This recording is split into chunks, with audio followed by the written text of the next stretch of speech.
TSO, so it's Sao. How do I pronounce it again? Welcome to episode 4 of the Wonton Boys. Yes. So today we're going to talk about General Tso's chicken, but we're really going to be talking about, I guess, food, right? Chinese food, very specifically in America. Very much like a lot of Japanese food, Chinese food has a lot of misconception in America. So, General Tso chicken is probably like the stereotype of like this kind of misunderstood Chinese food. I guess this happens in a lot of other cultures, right? Speaking with, like Mexican food, and then how like Americans think of Mexican food as like Tex-Mex mostly, and you have American Mexican food like Chipotle, which is really not even Mexican food at all. And we can say, earlier kind of fast food and Chinese takeout places and an authentic quality to it, because it was food that was made by, early Chinese immigrants to adapt to American taste buds. And so that's why it's gotten a bad rap. More recently, because of the influx of new people, new cultures, and sort of the larger Chinese diaspora in the US, like Chinese food has gotten a lot better. Yeah, right. Really kind of helping with this kind of knowledge of Chinese food. I mean, just be very specific, right? Like General Tso chicken, right? General Tso is actually a historical figure in China, but it has nothing to do with the dish, because he definitely did not invent the chicken, and it was actually invented by like some Taiwanese immigrants who immigrated to America, I think. And so it's not to say like these dishes don't have the root in China, because I can definitely see a lot of resemblance of the way that's being cooked in Chinese cuisine.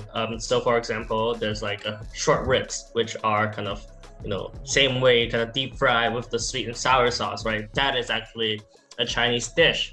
What's up, everyone? Today we're making sweet and sour pork. It does not, it didn't encapsulate the entire cuisine of China.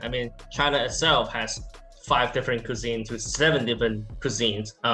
In general, like they're really different. It's kind of like Italian cooking versus French cooking. So even though they are considered quote unquote under the Chinese food umbrella, they're actually really distinct cuisines from each other. And they don't, you probably know the most famous one is probably what you call Cantonese cuisine, right? You have the dim sums, right? And then there's the Sichuan cuisine, where you have the hot pots. Part of the reason why Chinese food in America is the way it is now, because when the early Chinese immigrants in the U.S.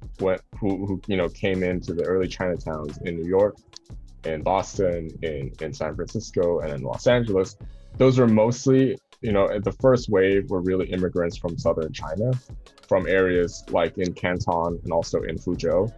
And those people brought in certain types of foods that they felt like were kind of more accepting to Americans. So you have more Cantonese food, you have your fried rice, and more sort of, those things were sort of like the basis of the creation of a lot of dishes that we're familiar with today when it comes to Chinese food. Like you have like you mentioned, General Tso's chicken, you have your sort of your shrimp fried rice, and all those things are more kind of directly connected to the culture in southern China, and sort of over time, as different waves of Chinese immigrants came to the US, like they each sort of brought their own food and spin on it, right? So you first have the Cantonese and the Fujianese, and then later on you also had the Taiwanese come in, bring in Taiwanese food, and then you have AKA bubble tea. River bubble tea, you have your Taiwan beef noodle soup. And then sort of like more recently, at least what I've seen in New York, was the introduction of sort of more nuanced Chinese cuisines that have also come to the U.S., which are northern Chinese food, food from the far northwest. Yeah, and also like Shanghai food too. Yeah. Like for example, now you have in New York at least, they have the Xinjiang barbecue skewer. Basically, it's like the Chinese version of a kebab. And then now there's like a lot of very exotic noodles. For example, like Xi'an famous food is Xi'an, not Xi'an, famous food was like one of the kind of samples of like northern Chinese food that gets introduced in the United States. I believe in some areas in the US, right? Like there is the stereotypical kind of definitive Chinese restaurant that is still being run by like one or two like immigrant family, right? And those are kind of I guess a very kind of quintessential Chinese American experience, right? A lot of Asian celebrity in America, they talked about like, working in a Chinese restaurant as a kid, right?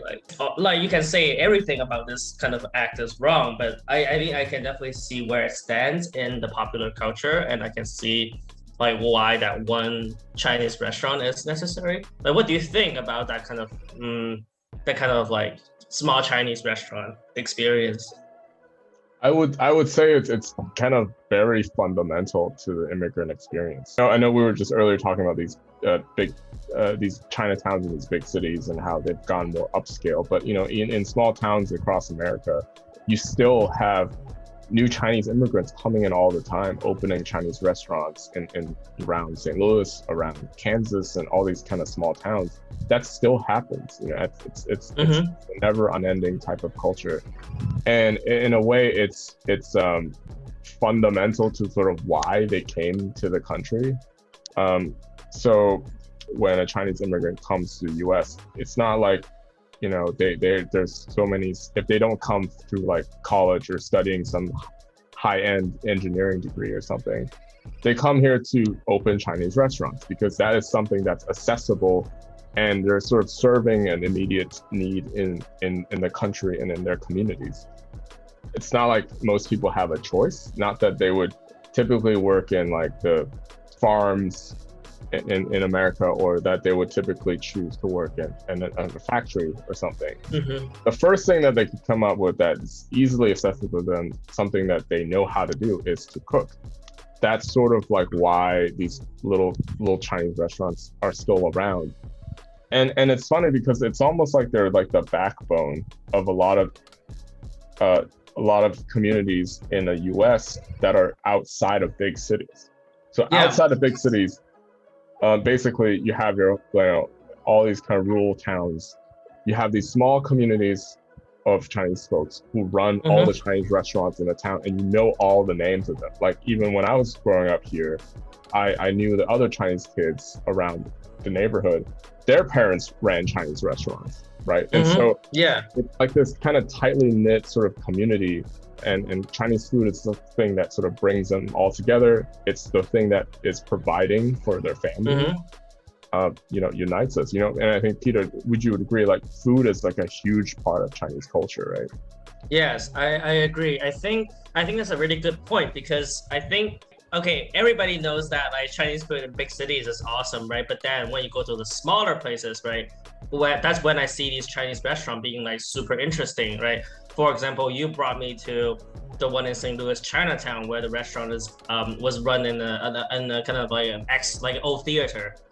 Right, like the dim sum house that was in the old theater, right? Like that was pretty impressive to me, because there is kind of a performative aspect to these restaurants, especially dim sum parlors, because that's where like wedding takes place in China, like in a dim sum parlor. So food is actually definitely a big part, and also because Chinese restaurants are affordable, even if they don't serve the authentic Chinese food, they're affordable, so they kind of form the kind of backbone of these kind of immigrant experience through that community that they provide, right? And employment opportunities as well, because newer Chinese immigrants, generally speaking, they're a lot wealthier compared to kind of the older generation immigrants.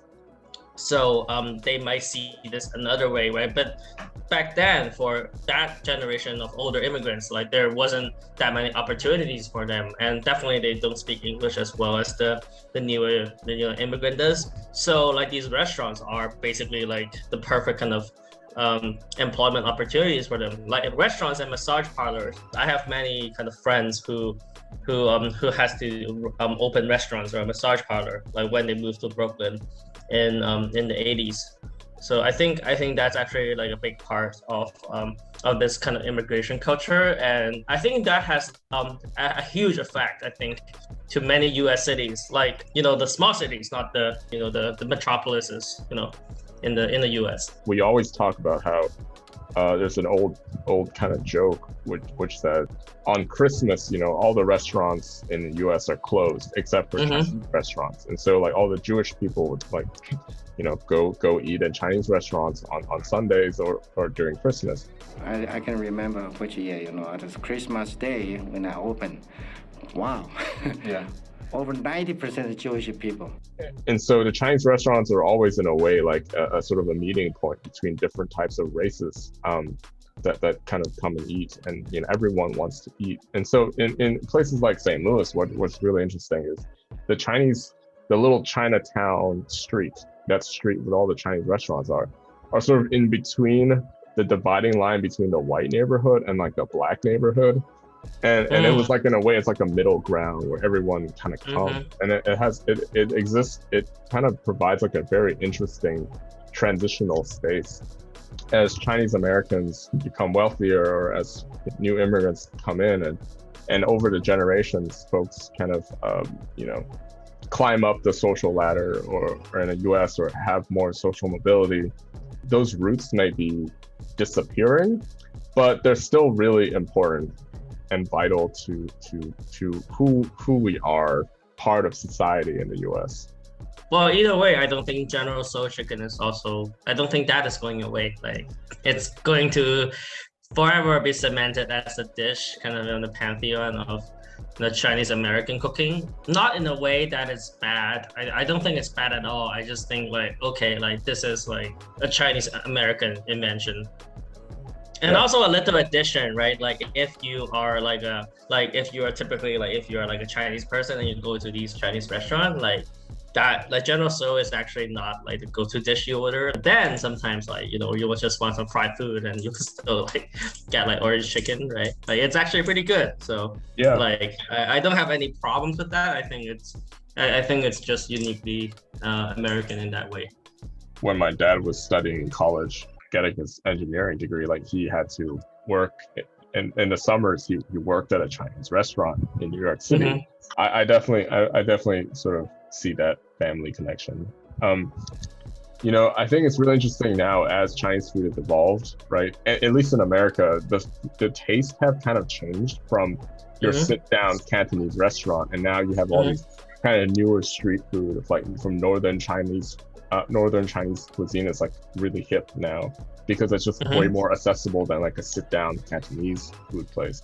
And Peter, I'm wondering, like, have you seen the rise of like Chinese American style food in China? Because I've seen like, Chinese people are very fascinated. Yeah. Good point, because actually I have been dying to get like General Tso chicken here. Like it's just impossible to find the General Tso chicken in China. I had a hard time finding General Tso chicken here, and I kind of missed that. It is a missing kind of cuisine here. But I think more importantly is really, I think we kind of went from, this dish, right? Is it authentic or not? I think we kind of went to the point where, okay, maybe it really doesn't matter, right?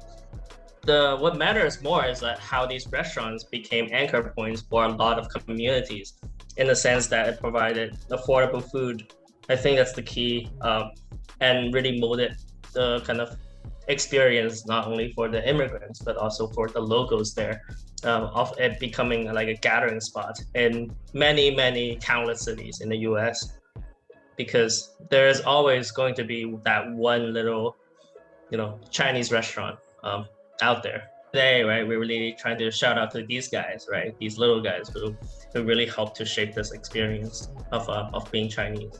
Right, and the last thing I would say is I think General Tso's chicken is, in a way, it's a Chinese invention, but it's also an American invention. It's very American in the way how accessible it is, how it's sort of globalized. Everyone likes it, and in a way, like you said, it doesn't really matter where it's from anymore. Very much the same as California roll. Exactly. I think that's it for this episode of the Wonton Boys. So please stay tuned, subscribe to our YouTube channel, and also listen to our Spotify. Yes, and thanks for listening, and happy eating.